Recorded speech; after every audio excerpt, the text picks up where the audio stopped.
when you think you're done, you're only at 30-40% of what you actually can do physically. We shock the system. We kill the barrier, this limiting belief, in an instant. Don't be scared to change. Mm-hmm. You know, if you've been in banking for 20 years and it's not there anymore, don't be scared to do something else. Welcome to the CEO DNA, the podcast that decodes what it truly takes to lead with purpose, mission, and vision. Today's guest doesn't just train minds, he actually masters them. From a high-flying career in investment banking across Europe to founding the Endorphins Method in Dubai, Benoît transformed corporate stress into peak performance through breathwork, ice baths, firewalks, and mindset rituals. He's the founder of Endorphins Unlimited, coaching that CEOs helps to get high performance, and a pioneer in bringing corporate leaders face to face with the fears, both inside the nature's raw elements and the boardroom.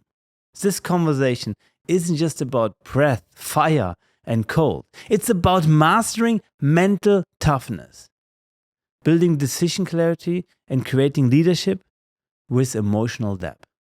Let's dive in and welcome Benoît. How are you? Thank you, Michael. Amazing introduction. Thank you. It's exactly what you just described. I mean, most of the things we do, they look very physical, Right. You know, cold, hot, nail boards, firewalk, etc. But as you rightly described, we're playing with the mind. We're playing with the mind. You know, our bodies can do so much more. The blockage is typically the mind. Yeah. If you go to some very extreme people, you know, they tell you that when you think you're done, you're only at 30-40% of what you actually can do physically. So what we are doing is helping the people to overcome those limiting beliefs. And I think when you help them to do this on a physical base, there are also a lot of mental clarity where they say, wow, if I can do this, I also can, bring my business to the next level. Yeah. Yeah. I can bring you a very specific example on how what we do transforms directly into business. So when we do some breathing exercises, I ask the people, how long can you hold your breath? You didn't do that when you came, but when we typically do that in the discovery session or when we do with corporates, we tell the people, hold your breath without air. So they exhale, they hold their breath, and typically people can hold 15, 20 seconds. Mm-hmm. If you're really well trained, maybe 35, 40 seconds. If you are an extreme athlete, maybe you reach a minute, maybe, okay? So, but in average between 20 and 35 seconds. And then we tell them to take 12 deep breaths in, you know, like those hyperventilation, Wim Hof, whatever, just 12 deep breaths, and exhale, and then everybody doubles. Wow. Okay. So they see right away, I can hold 30 seconds. I do an exercise, I can hold a minute. Right. So how does that transform in the corporate world? When we go and coach goals next year, goals for the company, I was in banking, you know, so typically your manager says, you know, for the budget in December, how are we going to do next year? Right. And if the manager comes to you and says, okay, we're going to do 5, 10, 15% next year, he has to justify, you know, inflation plus a little bit, we want to be market leader, etc. But when the manager comes and says, we're going to double next year, you automatically say it's impossible, okay? And through that little exercise before, when we get into that situation, we're going to double the sales next year, the people don't say it's not possible. They said, what tools do you give me? Wow. Okay, so the tool in that exercise is the breathing. But when you are in business, okay, they start thinking differently. Said, okay, can I hire someone? Do you give me a new market? Do you have a marketing budget for me? They you know, it's completely different from. So they look for solution instead of just a problem. Exactly. Nice. Because, and it's all a mindset, Wow. you know? Yeah. So this is like, with very simple example, as you just say, when the people know that you can double something, even though it has nothing to do with sales, Yes. but in your mind, you realize, oh, I have a limiting belief because I didn't think I could hold 1 or 2 minutes. Yeah. Yeah. So interesting. But also that you sometimes really take the people also out of their own rat race. We were talking on a weekend and you had one of the biggest banks coming to you and you gave a workshop there and you asked the people to put the mobile phone away and you said some could not do it for 10 minutes. Right, so they were so addicted to checking the emails when you said, "Hey, can we just breathe for a couple of minutes?" And you permanently saw that they still needed to check the mobile phone. Yeah. How was this awakening? Well, you know, it's again, if you look at sports and you look at business, which has a lot of parallels. True. You can't. I'm a tennis player. You can't play full all the time. You need to rest. You need to recover. What are the most important things for recovery? The number one is sleep. Okay. And people who don't sleep well because their mind is constantly thinking, they start to underperform because your body and mind can't keep up with that. Yes. And some people, they don't know how to handle that stress. So they think, oh, I need to do more.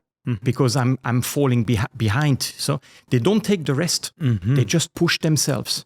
And then you get burnout, you get depression, you get anxiety. Right. And then it's you call it a rat race? Yes, a rat race, yeah. But you basically go into a vicious circle, not knowing what's happened. Yeah. And by doing very simple things, people like to see the results right away. You know, they want instant gratification because we are living in a fast world. So the things we do, we put them on a nail board, and that 1 or 2 minutes on a nail board seems very long. But they forget about everything. When you're in pain, you forget about everything. So it resets your mind and you focus on your feet and how these nails are not going to go through your skin. Yeah. And just because you take it away from that, those 2-3 minutes, the people already feel different. Right. It's called sadhu board, right? Yeah. And it's interesting, whenever I see people trying it the first time, they believe that their feet are bleeding. So I said, can you check if my feet are not bleeding? But it's actually not really possible at all. Only maybe if you have like 4 nails or 2 nails, right? Yeah. On one side, because it has so many nails. So physically, it's safe. But mentally, you think, oh my gosh. Same, I think, when you go in an ice bath. First time you go in, I said, oh my gosh, will this kill me? But it's actually quite safe. It's just that... it's new. Yeah. So every new sensation, when we are born, when a baby touches things, it's new. The first reaction is always go back, you know? Or when you see a cat walking around, they test with that thing, they sniff it, etc. They progress very slowly. So what we do, we shock the system. We kill the barrier, this limiting belief, in an instant almost. You know, in the ice bath, how long is it? 20, 30 seconds? Yeah. Some people struggle a little bit longer, but it never lasts more than a minute. And most people around 15, 20 seconds. It's about 2 or 3 breaths until the mind accepts the situation. Right. Yeah. Before we go deeper, a quick note. 48% of watching haven't subscribed yet to the CEO DNA podcast. If this show brings you real conversations with real leaders and visionaries, then joining the CEO DNA community helps us to bring even more powerful minds on this show. We don't run ad, we don't chase noise, we build conversations that change how founders and visionaries and people think. So if you want more of that, then please take a second, subscribe, and let's build this movement together. Very interesting. I think also all the different options that you offer, and I think it's a whole range. But do you see some parallels when people like change? What is like, especially for managers, the changing factors when you say, okay, first time they come and then go to the ice bath, and then maybe later on they come regular to you, or when you do the firewalks or some other things. Is there something you can see what you feel in change of the people on a mid and long term? It would be a generalization of things. I think it's very individual. Okay. So we have a lot of requests of people. I want to do a team building exercise. Okay. But the team building exercise comes after what they do with us, or in preparation of. Right. But the exercises we do it's very much for your individual well-being, physically and mentally. So when people come and they do an ice bath and some people struggle, it may have a negative influence if the manager struggles and the employee has it easy. It could give like I just make people aware of that. If you come for ice baths and as a team building exercise, it might have some negative components in the whole thing. Because what we do is really it's health and personal development. I would call it, but it's for you. You do an ice bath for you. You don't have to do an ice bath for somebody else. That. Yes. You don't have to push yourself to stay longer in the ice bath to prove something to somebody else. Absolutely. Right. And I think also as a manager, showing weakness can be the strongest sign you can have. If it's well received, yes, exactly. and if the people are prepared to say, look, this has nothing to do with your business. Exactly, Some people have more stress and they can handle it. Some people have very little stress and they cannot handle it. So we are just helping people to be able to manage what they are going through. Right. You know? And that you do again with ice baths, with firewalks, with other breathing. Breathing is. It's interesting that just breathing sometimes can change so much. I came on a weekend to you and we did 1 hour breathing. Yeah. And I took my wife and I said, like, can we really breathe for 1 hour? She said, Michael, of course I do it all the time. I said, I never did this, to be honest, for a whole hour, you know. But it's interesting how just by changing your breath and have it a bit structured, where you can take your body and your mind. Yeah, and you saw one person became very emotional. Yes, 100%. Started crying because of emotional release, you know. You go very deep inside. How often is that the case, that they get emotional? On our advanced session, which you participated in, regularly. I mean, at least one, sometimes 3 or 4. Yeah. So the people have really some tension and it's just to really release it. Yeah. And also what I think is quite interesting when you do the, let's say, other exercises where you go in the nature, when you go to Nepal, when you go also to the Hatta Mountains in United Arab Emirates here, to go hiking early morning, see the sunrise. I think that also just taking people out sometimes in the nature can be such fundamental change for their well-being. Yeah.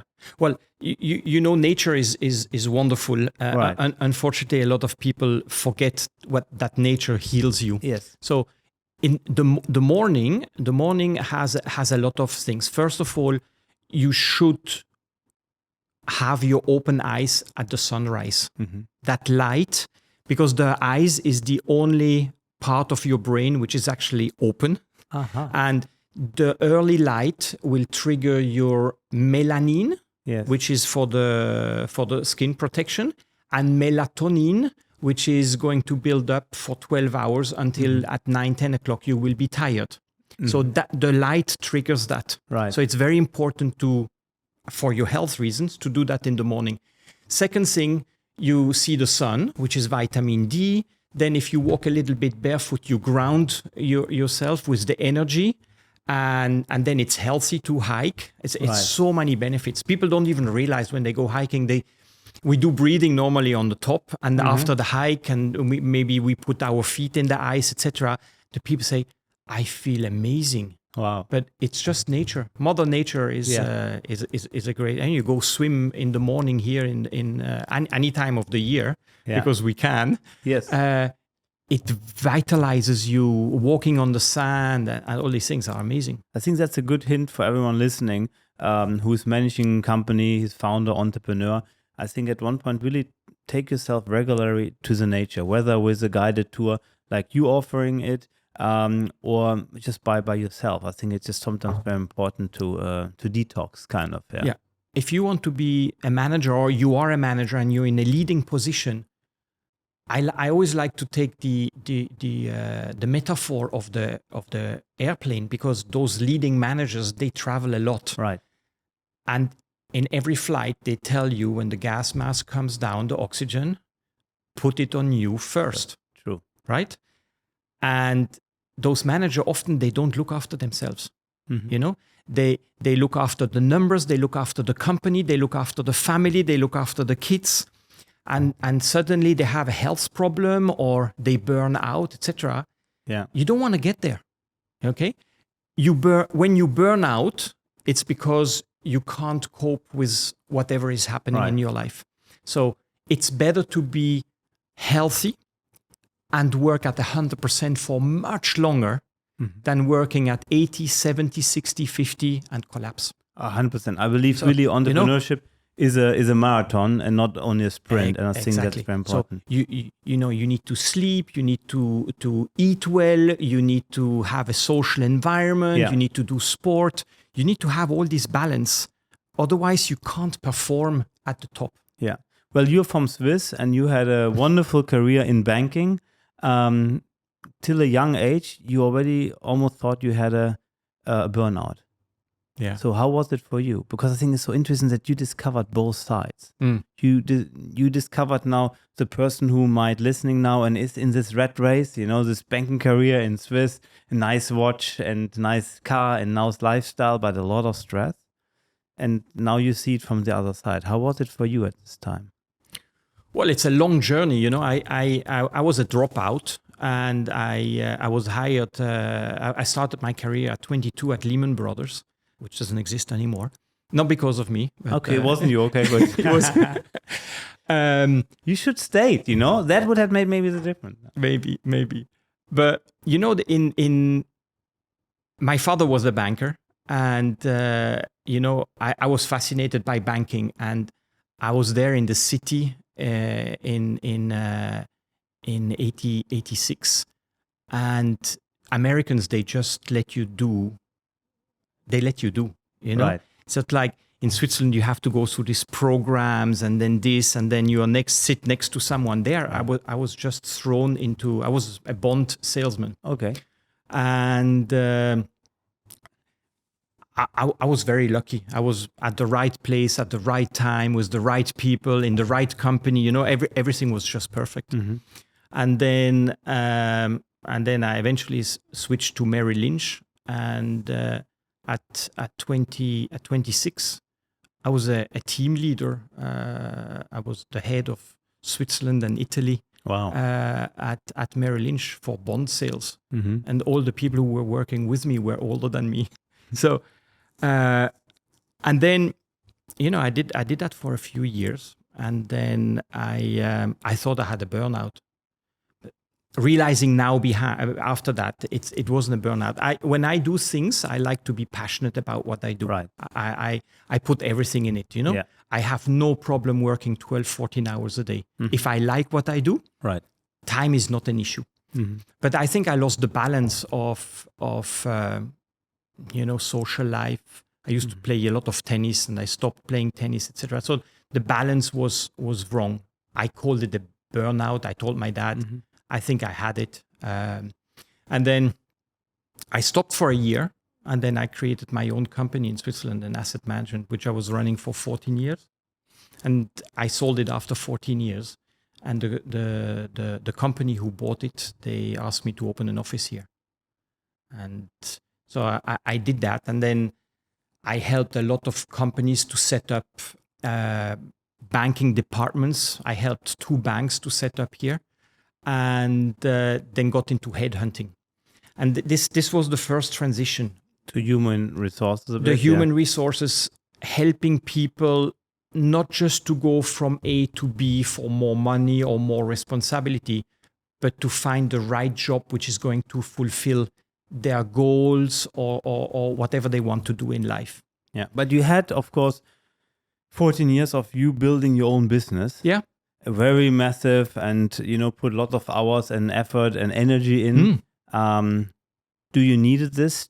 Also, of course, the financial freedom probably to start a new life and saying, I'm now fully a dropout, forget banking. Because you're not working with banking anymore now, so it's just with people, and I met you and the lovely place what you built. When my wife was there, she was there before me. She called me and she said, "Michael, I'm here, but it feels I'm not in Dubai anymore." Yeah, she said, that's a nice compliment. Yeah. No, I like Yeah, Dubai, but I mean it's not Dubai. Yeah. It means it's very family. Yes. It's very community driven. Yes. It's not about what you are and what watch you wear, etc. Yes. It's people. We're trying to touch people. I like that. And just maybe to describe it to the listener. So you come into like a nice wooden door, a real big wooden door, and you have like a tent on the side. And of course, there's a sauna, there's ice baths, there's showers, and it feels like home, like being in the nature, right? Yeah. Yeah, nice. Yeah, and it's all outdoor. Yeah, and it's actually all outdoor, and it was even now summertime in Dubai, but it was just lovely.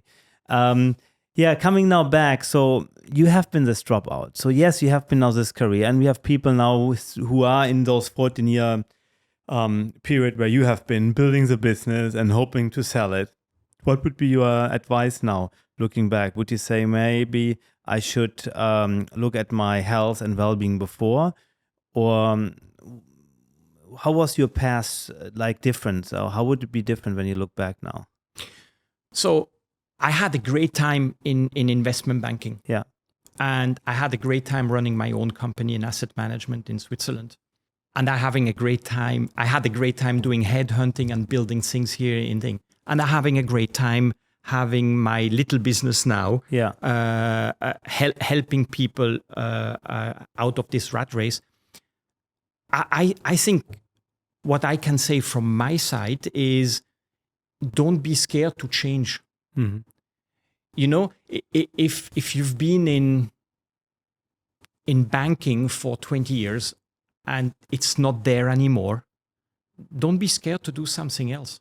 Mm-hmm. If you were successful in banking, doesn't mean you can't be successful in something else. Yeah. Some people went from that into restaurant or from that into wine farming, etc. But if you do what you like and what you're passionate about it, and where you, the days, the hours per day, it's not like, 6 o'clock, now it's finished, I need to go home. No. True.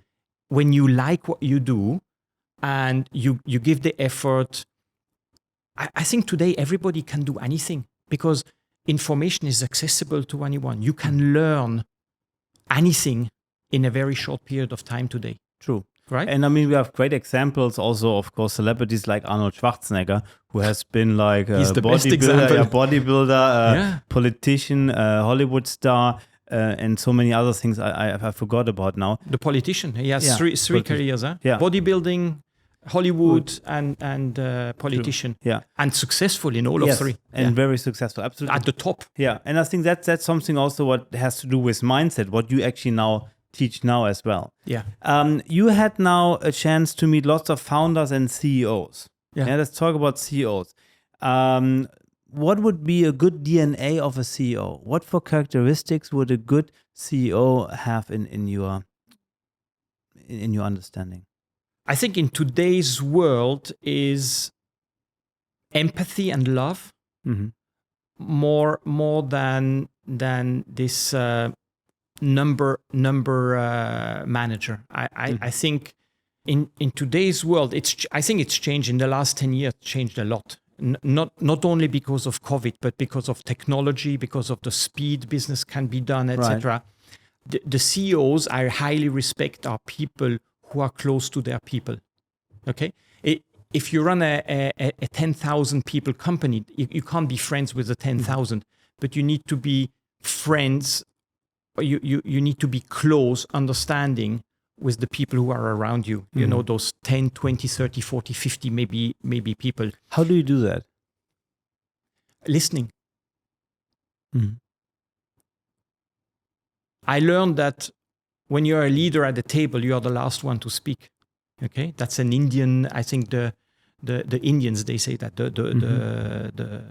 boss of the Indian tribes, he always talks last. He wants to listen to all the other people. So if you listen, and I'm not just I don't mean by just listening what the people say, but understanding what they mean. Okay, how are you? I'm fine. Are you really? You know, how are you doing today? What's the best thing which happened to you today? You know, to go a little bit deeper than just how are you? I'm fine. Right. Yeah. And I think it's actually proven, there are statistics about that. People who are happy at the job are okay to earn 23% less than they're currently doing. Yeah. Even though that when you are happy at your job, you perform like 18 or 20% more. So it's being nice is not something, you know, humanitarian, etc. It has direct positive effect on your business. Being understood, being heard, being able to voice, you know, being able to do mistakes, and learning through mistakes. I think those are attributes which I think are in some enterprises getting a little bit lost. Yeah, for sure. Especially also some of the big enterprises. I mean, you worked for some, Goldman Sachs, for example. How was the culture there? Because you were like, did they listen to you? You said you had directly lots of ownership, I understood. Yeah. Right? Yeah. Getting the team from Italy and Swiss. But could you really, how is the culture? How was the culture there? It's not there. So my father worked for a central bank, you know, and everybody was on family name. It's Herr so-and-so, Dr. so-and-so. Okay, yes. Traditional, And maybe after 10, 15 years, you would call each other on the first name. Wow. Yeah. So I was sent to London, and my boss, you know, I called him by his family name, and he says, what's wrong with you? You know, my name is Colin. So I called him Colin. I found it hard to call him Colin, you know.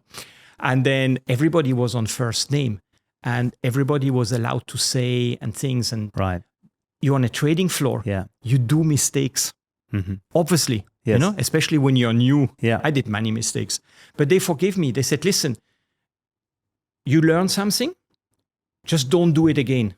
I didn't want to sell. I just wanted to buy them. Sorry for that. Yeah, yeah. And the counterparties, you know, you call them. Listen, I'm sorry, I did a mistake. You tell them you did a mistake, and we do business with them. They will rectify. Listen, I cannot change it now, but we will do it for the next trade. We will do something. You know, like it was that worked amazing. Wow. And so the camaraderie was like. But again, life has changed a lot. You know, my lunch in the city 40 years ago, almost 40 or 35 years ago, was wine. Wow. Yeah. Which city? In London. In London. Yeah, okay, yeah. Really? So lunch? Yeah. Okay, yeah. Yeah. At lunch, we would have a bottle of wine, you know? A bottle? Okay, yeah. Okay. Yeah. I mean, you go in banking today, nobody drinks at lunch. Look, I worked for 3 of the top 500 companies in the world, and one was Siemens. Yeah. And I'm allowed to say it now. And it's a canteen in Germany, in Munich. When I was there, you could get beer. But you know, the Munich people, they don't drink beer in small glasses. They have those big glass. And I was coming there as a young guy. I thought, like, you know, like rushing into business. Let's make business. And I see those people drinking like a 1 liter beer for lunch. I said, wow, interesting. And of course, I think you could even buy beer in Germany at the drive-thru at McDonald's and so on. But I think that changed as well now. That's true. McDonald's used to have beer. You can say, right. One Big Mac and beer. 4 beer. Yeah. Interesting. Yeah, but we see how life changes. Also how life changes with the rituals, what you teach now. Because a while ago, breathwork and fireworks and ice baths. No. Who is this for hippies, for crazy people? But I think it became more and more mainstream now. At least I know many people, and I have one too, who have like an ice bath at home even now. Yeah. Who say, look, no, I do this now on a regular basis. And I think it's more than just a trend, you know? Yes. You know, I think more people do yoga and meditation than before because they know it helps them to overcome certain things. So we live healthier than 40 years ago? Some people, because you have the choice, you know, like you come from Europe, I come from Europe. How many people used to do yoga and meditation 30 years ago? I don't know anyone. Nobody, right? No. And now, like, I mean, maybe because we live in Dubai, there is a yoga center everywhere, but it's accessible, and it's not if you do yoga, you're like a weirdo. True. Right. And also after COVID, people do this even online. So I know many people in Germany who have an iPad and do this online actually, and with an iPad. And it's a choice, you know? Yeah, true. You want to go after work to do a yoga class, or you want to go after work to go to the pub. Yeah. It's your choice. But it's you're not a weirdo if you go to yoga. 100%. And still you can go first to yoga and then to the pub, exactly. Right? Exactly. And I think what is maybe new is breathing. Yes. People haven't realized yoga used to be breathing for 2,000 years. All the movements on the yoga came much later in the last 120 years. But yoga used to be just sitting and breathing. Mm-hmm. Okay. And now breath work, even at the highest level of sports, breathing has helped them to perform better. Ice baths is maybe two of the highest level of sports people, Djokovic in tennis and Ronaldo in football. Yes, true. They are top, and they spend millions on their health. They go in ice baths for recovery.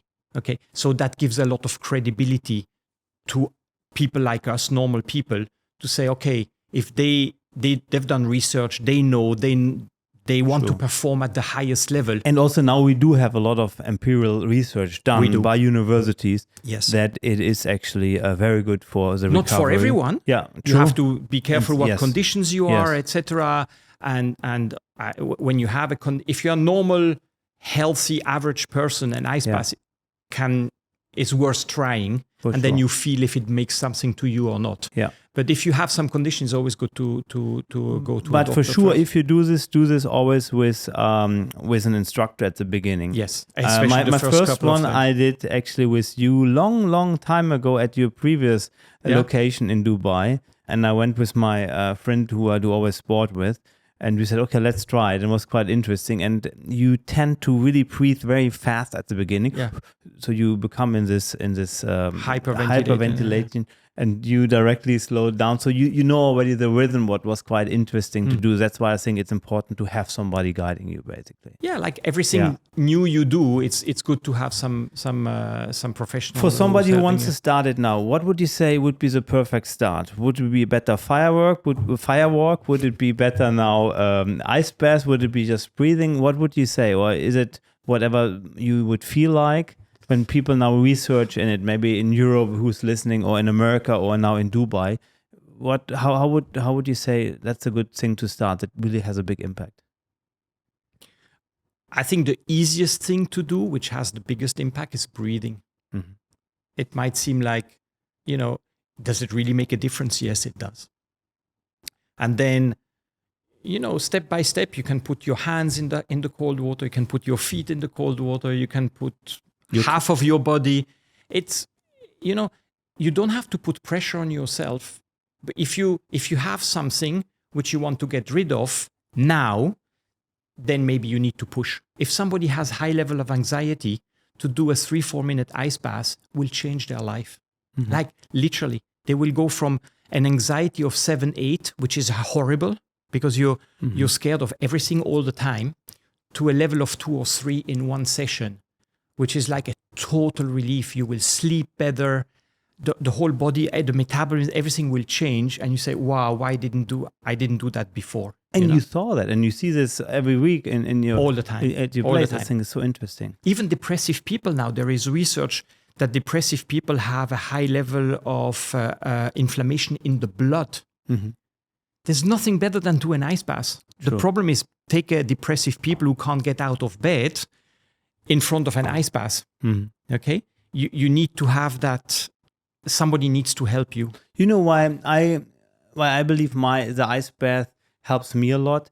Also, why I'm actually happy to have it now at home is how often do we have during the day decisions we know we should do, but we don't do them, right? And I think everyone I could ask, and I did this last time when I did a speech somewhere, and I think there were like 6,000 people. And I asked to lift their hands, and everybody more or less lifted their hand because everyone we should do this, but we don't do this. Yeah. But when I do the ice bath in the morning, besides the health benefits, I tell myself, Michael, you go in the ice bath. And I didn't have one single day where I said, hell yes, let's go. You never really want to go. But once you're inside, you told your mind, was good. That's exactly, and that is my decision today, and that helps me actually during the day sometimes too. I said, look, it won't be an easy decision to go now into the ice bath or to make this decision, but I know it's the right one now, so let's do it. And you know Joe Rogan, who I consider like the tough cookie. Yes, he said, I never want to go in the ice bath. Never, no way. Yeah, okay. Yeah, and he says, and I go in, and because I know. After, I will feel amazing. But do I want to go? No. Interesting. Yeah. No, interesting. I had a chance a couple of times to talk to Tony Robbins. Yeah. And he said also, Michael, this is my ritual in the morning, always the ice bath. And I think, again, everybody has to see what works for them, right? Yeah. Some people do now something called dancing, hypno-dancing. My wife likes to do this. Some other people, the breathing. The trampoline. Yes. There's so many things you can do, Yeah. We do only a few. Like you just mentioned Tony Robbins. Yes. Tony Robbins, he became famous in the 90s in California because he was offering a firewalk. The whole Hollywood walked on firewalk. And that's how he became famous. We are the only one who offer that in the Middle East. True. And is that something you're attracted to? No, But my mom, when I was small, she said, don't touch the candle. Be careful of the oven. Yes. Hot is dangerous. Okay. And now we're doing firewalk. But because it's so dangerous in your mind, the effect it has, it's like ice bath times 50. Really? Yeah. Because I never did the fireworks. I already booked it with you now, but I think I'm excited to do it. But so what is the difference? For the ice bath, I believe, okay, it's clear. It has some, empirical study. It's healthy and so on. But for the firewalk, I think it's only for the mind, right? Only. And that's why it's so powerful. Wow. There is no reason to do a firewalk. To walk over fire, you know? Yeah. You won't get healthier. Your immune system will stay the same. You have nothing. But you see that coal in front of you and you say, no way. And it destroys all your limiting beliefs in 3 seconds. So when you are on the other side of the fire and you had like some, I can't do this, I can't do that, I will never do this, it's just gone. You think you are a superhuman. Wow. Because if I can do that, what else can I do? True. Right? And it's just mental. It's just mental. And to stand on the sadhu board, it's more painful than walking on fire.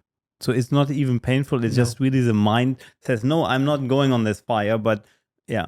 And did you had some big accidents so far? You can get like those little blisters. Yes. Like when you go to the gym, you get those things, something like that. Yeah. You put aloe vera, and next morning it's gone. Okay, good. So not so dangerous actually. Well, unless you stay there and you stop walking. Right. Yeah, but again, you will do anyhow the instruction. Yeah. Hopefully, when we do it, at least we have always safety first. We are 4 or 5 people looking after the people. So how many people in total now did already have been in contact with some of your activities? Whether it's the firewalk, the ice bath, the breathing, different trips you offer within UAE, within the world. I wish I could tell you. The only thing I can tell you is we passed 11,000 different people we have put in the ice. Wow. And 230 on the fire. On the hikes, we didn't keep track of it. So maybe stayed there. A few hundred as well. And what was the youngest and the oldest one in the ice bath? In the ice bath, we had on Sunday in the morning two Russian families. They put their 4 months old babies. Oh wow! They just put them in and out. Yes, but like proper ice baths. 8-year-old, 8-year-old. But I know of somebody who has a 6 or 5-year-old, and they stayed like 30-40 seconds in the ice. Wow! So you can do it quite young. Till what age? Is there any age limit? The oldest lady was a French lady. She's 86. She was 86. She's probably 87 now. But when she did it, she was 86, and she came with her daughter. And her daughter said, "Look, it's a present I give to my mother. Please look after her. You know, she's 86 and all that." But the person who had problems going the ice was the daughter. Not Interesting. The grandmother was like, "Wow, this is so cool. Yeah. This is So you see, it's a mindset. It's not your True. body. Yeah. So we learned already that the best thing is to start breathing, and maybe have some guided, whether to go to an offering like you offer, or to actually also do it online if possible. I think that has already a big impact. Then the second thing what we learned for high performance is sleeping. It's not only about the performance time, it's more about the rest time as well. And you hear that from so many athletes as well.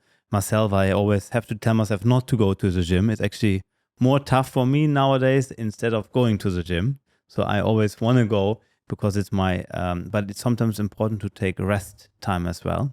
I was in a panel discussion with somebody who specializes in recovery for high-level athletes. Okay. Triathlons and marathon runners. And he had a chart of what is the most important thing. And the funny thing, I love massage. And he said, if you feel like drained and you can choose between sleep and massage, sleep is better. Oh, wow. That was quite impressive to me. I thought, true. you know, that... It's even cheaper. It's good, yeah. It's even cheaper, you know. Yeah. But it's quite, you know, instinctively you think, a massage will be good. But sleep is by far the most important thing. It's where you recover, physically and mentally. Right. Yeah. So you're learning when you would start another company today. What would that be after all the leadership, trainings you gave and all the learnings you received? And also from the health perspective, what would you do differently? Because we have lots of also young listeners who want to start the business or just scaling the business now. Yeah. Well, I think you have to have some common sense. Is what you're going to do, does it have a market? Yes. Right? And then do I like what I do? Don't do it for the money. The money will follow if you like what you do. And then surround yourself with people who are good in what you're not. Okay? Don't if you're not good in accounting, don't try to do accounting. Right. If you're not good in marketing, hire somebody. Everything is available, but do what you're good at. I'm a coach, and I have been asked to coach people who were to coach their the things they are not so good at. It's a waste of time. Coach people in what they are good at. Interesting. Yeah. Yes. So you get much more out of that. Yeah. If you are in banking and you make $1 million revenues a year, for a coach, it's much easier to help that person to go from 1 million to 2 million than take somebody who is doing 200 to bring him from 200 to 400. Yeah. And you see the ratio? Yes. True. It makes no sense. Yeah. Don't invest in what you're not so good at. Yeah, to really sharpen your strengths for sure. And get other people to do what you are not so good at. Yeah. You're already here. Let's build this relationship. If you're still watching, there's a reason. You're not here for the noise. You're here for the real story. So join us properly, subscribe.